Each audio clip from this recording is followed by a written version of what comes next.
अस्सलामुअलैकुम गाइस, क्या हाल है। उम्मीद आप लोग ठीक ठाक होंगे। वेलकम करते हैं आपको जो है कुकिंग व्लॉग में। आज हम आपके साथ शेयर करेंगे आलू और गोभी की रेसिपी न्यू स्टाइल, न्यू तरीके से।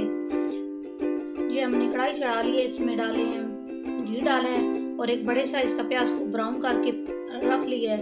अब हम इस डालेंगे 1 टेबल स्पून लहसुन अदरक का पेस्ट। तो हम आगे आप जाके आपको बताएंगे कि ब्राउन करके क्यों निकाल लिया प्याज, क्योंकि आज हम ग्रेवी टाइप मतलब शोरबे वाली गोभी और आलू बनाएंगे न्यू तरीके से। यकीनन आपको पसंद आएगी मेरी रेसिपी। अच्छे तरीके से इसको लहसुन अदरक को फ्राई करना है। अच्छे से ब्राउन कर लिया, इसको ब्राउन सा कलर आने तक फ्राई करना है लहसुन अदरक को। अब हम इसमें डाल देंगे 2 बड़े साइज के हमने टमाटर लिए हैं जिनको ग्राइंड कर लिया है और साथ में डाल देंगे बाकी मसाले। 1 टेबल स्पून डालेंगे लाल मिर्च, 1 टेबल स्पून साबित मिर्च, थोड़ी सी हल्दी, 1 टेबल स्पून साबित पिसा धनिया और 1 टेबल स्पून डालेंगे हम नमक।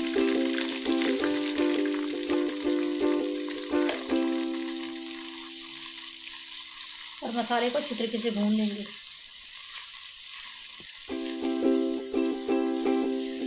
टमाटर को हमने इसलिए ग्राइंड करके डाला है ताकि ग्रेवी बनानी है, ताकि अच्छे से बनेगा हमारी ग्रेवी।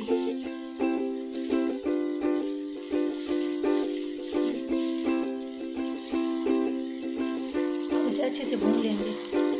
ये देखिए गाइस, मसाला हमारा अच्छे तरीके से भून चुका है। अब हम इसमें डाल देंगे प्याज जो हमने ब्राउन करके रखी थी।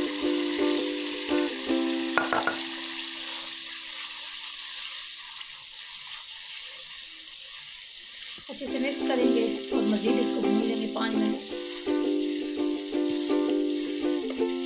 गाइस, मसाला हमारा कितना अच्छे तरीके से भून चुका है। अब हम इसमें डाल देंगे आलू और गोभी।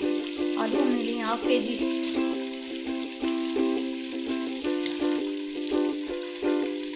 और 1/2 kg हमने लिए गोभी। और गोभी के डंडियाँ नहीं ली, सिर्फ फूल लिए और उनको बड़ा बड़ा काट लिया क्योंकि हमने बनानी है ग्रेवी।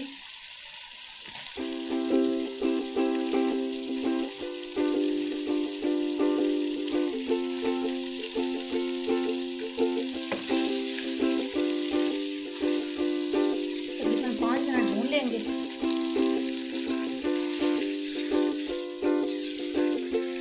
देखिए गाइस, अच्छी तरीके से बुनाई हो गई है। अब हम डाल देंगे 1 से 1.5 गिलास पानी का, जिसमें हमारी गोभी और आलू अच्छी तरीके से गल जाएं।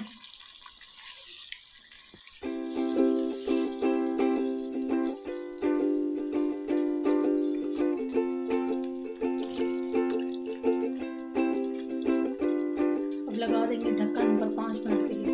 देखिए गाइस, 5 मिनट हो गए हैं, 5 से 7 मिनट। ये देखिए कितने मज़े की, कितनी थिक सी हमारी ग्रेवी बनी है।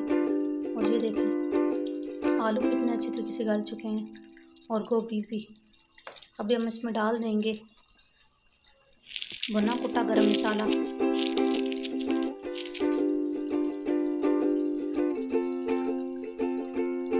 इसको करेंगे मिक्स और आपको सर्व करके दिखाते हैं। चूल्हा कर देंगे ऑफ। ये देखिए गाइस, हमारी रेसिपी की फाइनल लुक।